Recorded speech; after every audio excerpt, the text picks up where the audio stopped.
Ralph from Happy Dog Training, and welcome to another episode of Dog Talk. Today, I want to talk about leash aggression, or also often referred to as leash reactivity. But before we get into that, a quick disclaimer on this, or on aggression in general. Whenever you deal with aggressive behaviors in dogs, hire a dog trainer. Don't try to do this yourself. There is a serious risk of injury. There's sometimes a high risk of serious injury. So working on aggression yourself is never advisable, and I never advise people to do that. Hire a professional. Yeah?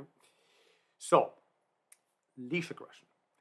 So sometimes, but what does it even mean? What does leash aggression mean, or what do people describe when they use the word leash aggression? It is usually a dog that is acting aggressively while on a leash towards another dog or a person or something. But he's acting aggressively while he is on a leash. That is the key point here. And sometimes it's also referred to as leash reactivity. But reactivity is a very unfortunate term. It's completely meaningless at the end of the day. I heard an ethologist, Roger Branty, in a talk that I attended, actually making fun of the term reactivity with dogs. And that was actually kind of entertaining. But his point was that what does reactivity mean? It means the dog is reacting to something. That seems like a good thing, because if he's not reacting, he's probably no longer alive, and we don't want that. So he should be reacting in some way. But kidding aside, so when people say reactivity, they mean inappropriate behavior towards something on a leash. But let's go with the term leash aggression for this video. It's still not very precise because it doesn't describe what exactly is happening, but it's better than leash reactivity. So, but it means the dog acts aggressively on leash. That doesn't mean the dog is aggressive, but he could be aggressive. There are generally two types of behaviors, or two types of reasons why a dog acts aggressively while on leash. The first one, it's a fear-based behavior. And the second, it's a habitual behavior, or ritualistic behavior, same thing. And they are both different approaches. They have both very different reasons, and we're going to talk about each of those briefly in this podcast. Now, there is, of course, the other possibility that your dog is actually an aggressive dog, and he acts aggressively no matter what, and the leash is completely irrelevant to him acting aggressively or not. He just does it also on leash. So it has nothing to do with any of that, what we're going to talk about here, because he's aggressive. So that's another possibility. But if the dog's just acting aggressively while on leash, then it kind of applies what we're going to have in this talk. So let's start with the first one, fear-based behavior and fear-based aggressive behavior while on leash. So what we're dealing with in this scenario is basically an insecure dog who doesn't know what else to do. And the reason this usually comes about is us. It's our own doing often that leads to the aggressive behavior that we're dealing with. Because when a dog is exposed to a situation, an unfamiliar situation, maybe even an uncomfortable situation, something they don't like, another dog, a person, something unfamiliar, they basically have four ways of responding to that situation. They have a limited response repertoire. The first one would be appeasement. That could be showing signs of body language signs that I mean no harm, I'm friendly, I have no ill intentions, don't mean anything bad. I'm a harmless being, leave me alone, kind of thing. The second one is avoidance, where the dog just tries to stay away, hide behind something, wander off, but doesn't run. It's just like, I'm staying away, I don't like this. So he's just avoiding the situation or the person or the dog and doesn't want to be near it. The third is flight. Actually, I'm out of here. This is not good. I don't like this. I'm gone. I'm taking off. And then fight is the last one, where like, this is a problem. I'm going to have to deal with this, so I'm going to attack it. Preemptively. The other thing may not have done anything yet, but when I say thing, it could be anything. Right? It could be dog or person, Could be a trash can for all that matters. So it's not really about what he's reacting to, it's about he's reacting towards something. And there's other responses. So appeasement, avoidance, fight or flight. Flight or fight. So if a dog is loose, or if two dogs, let's say we have two dogs and they're both loose and there's nothing wrong with them per se. They are both the way they're supposed to be. They're both normal. There's no screw loose, right? They don't have serious behavioral issues. They may be insecure. One of them is insecure, but they have no other behavioral issues. There's nothing major going on aside from that. So in a situation where two dogs would meet, an appeasement behavior would be showing that you're harmless. You could be lying down, or you could be rolling over, showing your belly. Those would be appeasement behaviors per se. That's the whole range. And then that would be one way a dog could show with his body language, well, I mean no harm. And the other dog could respond to that by either leaving that dog alone, or walk away, or walk in a pattern to approach and check out if the other dog feels more comfortable. But they have all kinds of communication mechanisms when they approach one another, left to their own devices. And these go away when they're on leashes. So that's part of the leash. That's where the leash comes in. But then avoidance is like, I don't want to be near this. I'm not going to get closer. I'm going to keep a distance. And we drag him closer on the leash. You can see where that's going. Flight, same thing. The dog would run away, but he's on a leash. He can't get out of there. So when we have two dogs on leashes and we're moving them closer and closer together, a lot of the things they would naturally do are out the window. The dog cannot show appeasement signals to the other dog, and the other dog couldn't respond to them even if he normally would. The dog cannot avoid the other dog because we're walking them closer. We're making them approach one another. Hey, let's socialize. Even if they normally wouldn't. And the other dog may even be respecting that if he was loose and wouldn't do any of that. But we are dragging them closer. We have two people walking their dogs closer on leashes. And then flight while I'm out of here, obviously that's also not available. When we're on a leash, the dog can't run away. Maybe he's trying, but you're holding him back. So it's like, no, come back here. You got to keep going. So all these options of communication and dealing with a situation appropriately are out the window. We have removed them from the possible list of responses by moving these dogs closer to one another, or moving our dog closer to something he or she doesn't care about. What's the dog to do? There's only one option left in the dog's response repertoire, and that is fight. Well, if I can't appease it, and I can't avoid it, and I can't get away from it, well, I guess I have to deal with it. And dealing with it means I'm going to take it down because that's a problem. Right? So you would have, for example, a behavior like that could easily be created through a dog being attacked by another dog at a dog park. And it doesn't even have to get physically injured for this to happen. It could be simply the psychological effect of being overpowered by another dog and potentially losing his life and potentially getting injured, even if he ultimately doesn't get injured. The psychological trauma could be enough for the dog to now preemptively just always react aggressively, because that seems to be the safer bet given past experiences, right? So, but even if none of that happened, I would just keep dragging my insecure dog closer and closer and closer to something he or she doesn't care about or care for, has a problem with, is afraid of. At some point, the dog's gonna go, well, last thing I have is aggressive behavior. So I'm gonna act aggressively towards the thing.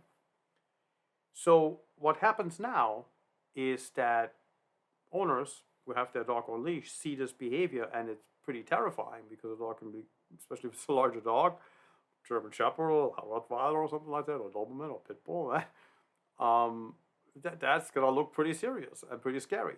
So now we're gonna drag the dog away from the situation because now it's scaring us. Now we are concerned about this because this is clearly not okay. All these other things we didn't notice. All the other stuff we prevented, we're not aware of. The dog couldn't do it, but he can do this. So now he's doing that, and we're dragging the dog out of there. What does our dog learn? Oh, look at that. If I act aggressively towards the thing I don't like or the thing I'm concerned about, They drag me out of here. I get my space restored. That's all I wanted in the first place. Positive reinforcement 101. The dog engages in behavior. It results in the right outcome. Voila. That worked great. So I chose aggression. I chose aggressive behavior. I got removed from the situation. I got my space restored. That's what I wanted. Perfect. Next time I meet another dog, I'm going to do that earlier. Let's not even wait. I'm going to go bigger. I'm going to go sooner. I'm going to go more because this works great. So the behavior becomes more pronounced and it becomes more intense and it becomes scarier every time because the dog has learned with repetition. That worked great. Beautiful. That's my approach. So I don't have to deal with this dog or whatever it is, right? So with a fear-driven behavior, if acting aggressively leads to the space getting restored and the dog being allowed to leave the situation, most likely that behavior will become more pronounced, will become stronger, more intense, because it works well. It's a great behavior to get what he wants. And the dog wants to get out of there, aggression gets him out of there, let's do it. So that's on us for dragging our dogs closer, but that's a fear-based behavior. So now we have a dog who's acting aggressively on a leash because he's uncomfortable with swimming or the thing we're dragging him towards, and figured out that aggressive behavior is the way to go. So when we're dealing with this, and usually when people come and hire a trainer, the behavior is established. That's why you're hiring the trainer. It's not like early stages, the dog just barked once and like, I don't know what's going on here, let me hire a trainer. People wait, right? It's understandable. You don't want to go and spend significant amounts of money to deal with something like this, but you don't know where it's going. But it just always gets worse and worse and worse the longer you wait because the dog is reinforced every single time it reoccurs. It's like consistently reinforcing behavior. It's kind of like similar than the dog barking at the mailman. It works. The mailman leaves. The dog has absolutely no concept that the mailman would leave anyways. That his barking has nothing to do with the mailman leaving. It's a completely coincidental thing. He drops off the mail, he walks out. The dog's behind the door. It's not a problem for the mailman. But from the dog's perspective, hey, I bark at the mailman, I bark at the door, the guy leaves. Perfect. So it becomes just like more barking and more barking. Same with barking at cars. It works. The car leaves. The dog does not understand that the car leaving has nothing to do with his barking. It's just, it's going away. That's beautiful. Let me just bark more. Same thing. So if it works, the dog will do more of it. And it works, meaning, in this case, I want my space restored. I want my space respected. This behavior gets me that, so let me do it. So when we address it, there's a couple of things, and I don't want to go into the details on how a training plan looks like. Again, hire a dog trainer. These things can be dangerous. A dog may redirect. I mean, there's all kinds of things that can happen. But basically, you want to do three things. You want to make the dog more confident. You want to build up his confidence. And you can listen to the Fear and Anxiety podcast and How to Build Confidence in a Dog podcast that we had. They give you a lot more pointers on how to go about something like that. But when I work with this, it's always step number one. Let's make the dog more confident. Let's make him a more confident and better version of himself before we do anything else. Let's see what we can accomplish there. And there's a lot that can be done with play, and there's also reasons for that, why that works well. But that's the first approach. Let's see if we can build up the dog's confidence. Sometimes that's even enough. The dog becomes confident enough to handle the situation better. You don't have to do anything else. It's not common that it's enough, but it's possible. We've seen interesting things. So building confidence is number one. Number two, we have to show the dog that he is actually safe. This is not a situation that is actually dangerous to him. Yes, it may be unfamiliar, but we have to show him, don't worry about this. You're safe. I got this. Right? It's not a problem. Don't worry. I have your back. You're not alone here. That's step number two. So building up the confidence, right? Dealing with the situation itself, make the dog feel better about the situation, but taking some of the necessity for the fear behavior away. And then lastly, whatever's left, if behavior just doesn't diminish completely doing these things, you have to penalize whatever's left. So you penalize the behavior, you attach a consequence to the behavior the dog would rather avoid.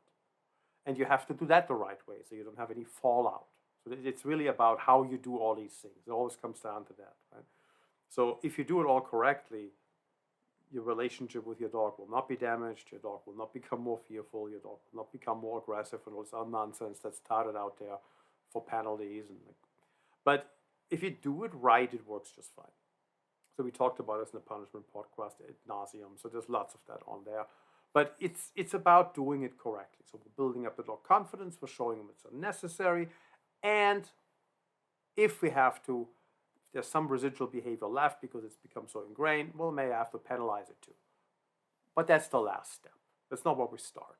It's not the first thing we'll do. It would have to be like seriously dangerous to someone where you may have to reverse that. But again, a dog trainer would be the best option, like somebody who's really good at this, somebody who has a lot of experience. So you want someone who's been working with dogs' aggressive behaviors for like 10, 15 years kind of thing. Someone who's really, or comes from a really good school. Like I've been training with a conflict school or Michael Ellis's school for dog trainers, or some kind of like really good foundational background where you just know you have someone who really understands dogs and understands training and understands all these things very well. So, but that's the general approach that I take, and other people will take different approaches, but that's my approach to it. So that's for the fear-based variety of the aggressive behavior on leash. Now, the other one is actually interesting. Interesting because it's much easier to fix and has a very interesting reason. So let me start off with something that you may have seen. And if you look at the article that is on the podcast companion page, the related article on this topic, there is a link to a video on YouTube, and there's multiple versions of these kinds of videos. You can just go YouTube, look yourself. But it's dogs behind a driveway gate, they're barking at each other like crazy. Even some sticking their head through the driveway gate. And like it looks really like we're gonna mess each other up. If that gate wasn't there, it'll be like a bloodbath. So it looks super intense. But then the driveway gate has like these wide bars, right? It's not like completely closed. It's a wide bar, pretty open gate. The dog just can't get through, but they can stick their head through and go nuts. And then the driveway gate opens. And there's like 3, 4 dogs on each side, or 1 dog on one side and 4 on the other, or something like that. There's so many different versions of this. And instead of now using the opening to go through and go for the dog, for the other dogs, they're just all moving with the gate and stay on the other side of the gate. And they keep barking and barking and barking. And if the gate completely retracts inside, the moment it's gone, they all just disperse in opposite directions and walk away. So they barked at each other like nutcases, like they're crazy, and then they just dispersed when the gate opened up and went away. And that baffles a lot of people. Why? But it's very simple. It's exactly the same thing on the leash. We're going to get to that. So it's 100% the same thing. With the second type of aggressive behavior on the leash. And it's a ritualistic or a habitual behavior. But ritualistic is probably a better description. So ritualistic behavior.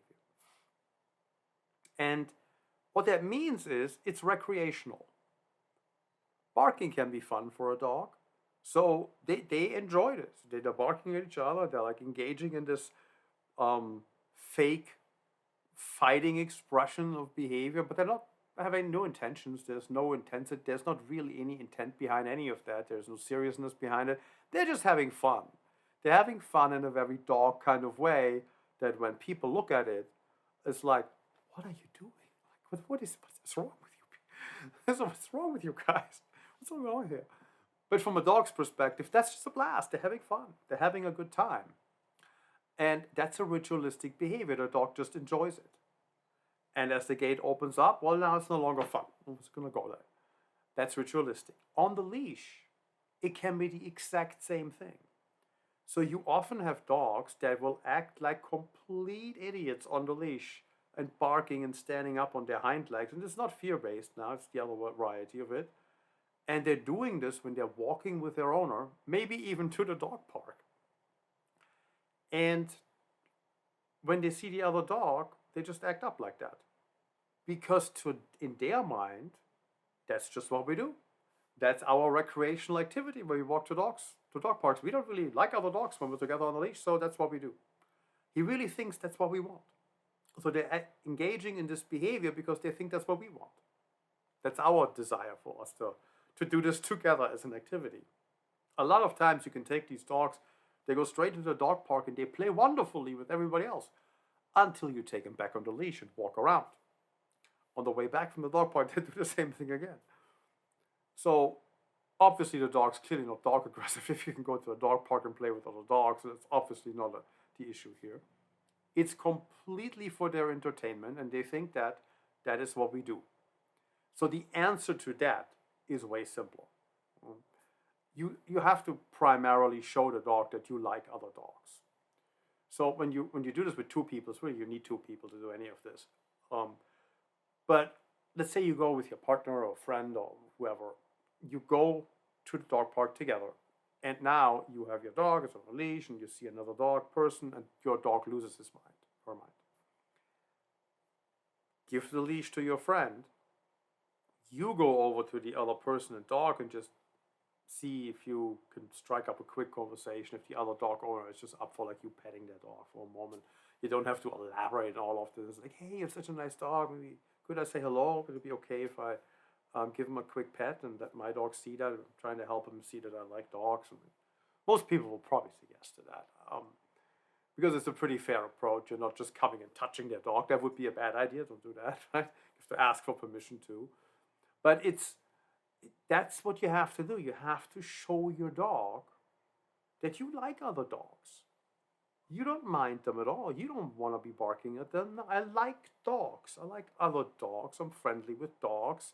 Not just you. This is not okay. It's not necessary. We don't need to be doing this. We like dogs. So showing your dog that you like other dogs is an important part of that equation. It's a very overlooked part of the equation. And then the second part, again, is if your dog still doesn't stop and he still acts up, you penalize whatever's left. The same thing. So you go through a proper penalization process for the rest of the behavior, and then afterwards help with recovery and everything. Like everything you just have to do when you penalize something. So again, just has to be done the right way to not cause problems. So as long as you do the right way, no fallout. And that's all it takes with a ritualistic behavior. So these are the two types, assuming your dog isn't just aggressive in general, right? So these are the two types: fear-based aggressive behavior on the leash and ritualistically aggressive behavior on the leash. And I personally, in my 18 years training dogs, I would say I've seen more fear-based behaviors, but I know that's not necessarily an experience shared by every dog trainer. So don't think that's typical per se. That's just my personal experience. Maybe that's because of where I live and the clients I have. I've been working with fear and aggression for a very long time, so I'm known for working with fearful and aggressive dogs. So a lot of people who have dogs with fear-based behaviors in my area, they find me eventually. So it could be simply just because of that. It attracts more of the category of fear-based behaviors for no other reason than that. I know other trainers have absolutely way more of the ritualistic type. So it's not that's the experience will vary by trainer, by area, for so many different reasons. But those are the main two types. Fear-based, because we're dragging the dog closer and closer, and we eliminated all other options, so he ends up acting aggressively because that's all that's left to do, and then he realizes, well, that gets me out of there, so it becomes more intense. Or ritualistic, the dog just thinks we like that, that's what we do together, that's our little fun activity walking around. And high-level solution approaches, we talked about them briefly, but again, hire a dog trainer. So this is something you really want to hire someone who knows what they're doing, because this is not, it's not about being a leader, it's not about being this macho guy who just like hammers his dog now for the behavior. None of that's going to be productive or helpful. You need to do this in a skillful manner and address the underlying reason as to why the dog is doing that. With a fear-based behavior, he's actually afraid. So the fear system in the brain, the amygdala, is powered up, and It's a fear-based reaction. The dog is uncomfortable with the situation. We need to change the perception of that. If we don't make that an important or main part of the process, it's not going to work. Not going to succeed long time. And on the ritualistic side, it's the same thing. It's a perception issue. The dog thinks that's what we want. We have to show, no, we like dogs. Dogs are friendly. We're friendly with all dogs, not just you. This is not what we do.